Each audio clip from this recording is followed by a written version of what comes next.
Congress party की जो सरकार है, सुख की सरकार जिसको कहते हैं, उसका जाना तय है।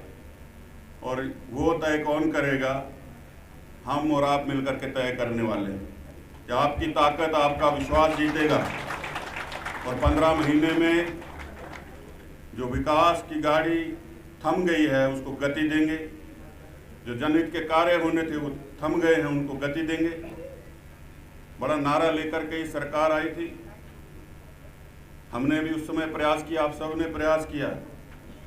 हर चुनाव क्षेत्र से लोग जीत करके गए, तब सरकार बनी है। ऐसे मुख्यमंत्री आए जो अपने 15 महीने के कार्यकाल में 6 अपनी पार्टी के लोग और 3 जो समर्थन दे रहे थे लोग, उनका विश्वास खो बैठे, जनता का विश्वास खो बैठे। और जो 10 गारंटियां दी थी उनके ऊपर कोई काम नहीं हुआ। आप सब जानते हैं, माताएं बहनें बैठी हैं। अगर किसी को 1500 रुपये मिले हों, उस समय तो फार्म भर दिए थे, तो बताएं अब जो नया फार्म आया है उसमें इतनी कंडीशनें लगा दिए हैं कि किसी को कोई पैसा मिलने वाला नहीं है। और अब कह रहे हैं परिणाम आएंगे तो मैं 4 जून के बाद दूंगा, रहेंगे तब तो देंगे। काल्पनिक बातें करते रहते हैं।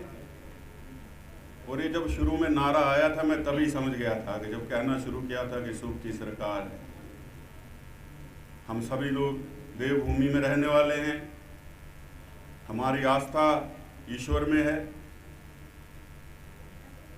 पवन पुत्र संकट मोचन हनुमान जी को हम दुख भंजन कहते हैं, जो सारे दुखों को हर ले। और वर्तमान सरकार के मुखिया सुखविंदर सिंह सुखभंजन, जो सारे सुखों को हर ले। ऐसा व्यक्ति प्रदेश का मुखिया बन गया कि जिनको प्रदेश के लोगों के प्रति, प्रदेश के आम जनमानस के प्रति उनका कोई सरोकार नहीं है।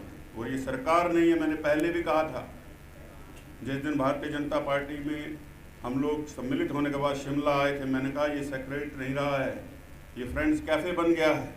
वहाँ सारे उनके मित्र बैठते हैं, सबको कैबिनेट रैंक बांट दिए। और कहे कि सुख की सरकार है जहाँ उनके विधायक रो रहे हैं, मंत्री रोते रोते कैबिनेट से बाहर निकलते हैं, कार्यकर्ता रो रहे हैं। और प्रदेश की जनता के अंदर जो है वो आक्रोश है, और वो आक्रोश वोट के रूप में सामने आएगा।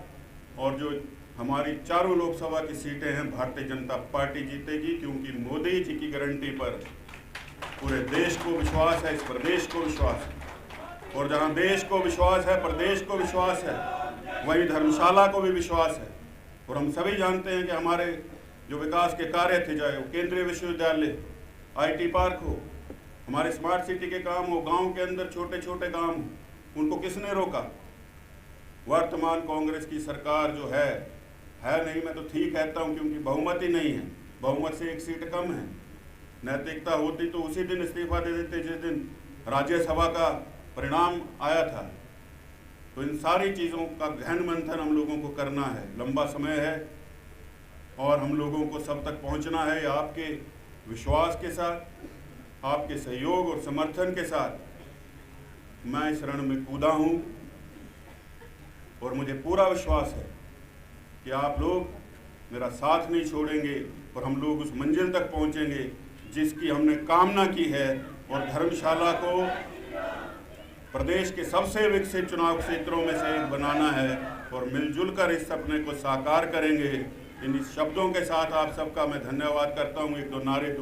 भारत माता की वंदे वंदे, भारतीय जनता पार्टी, भारतीय जनता पार्टी। धन्यवाद।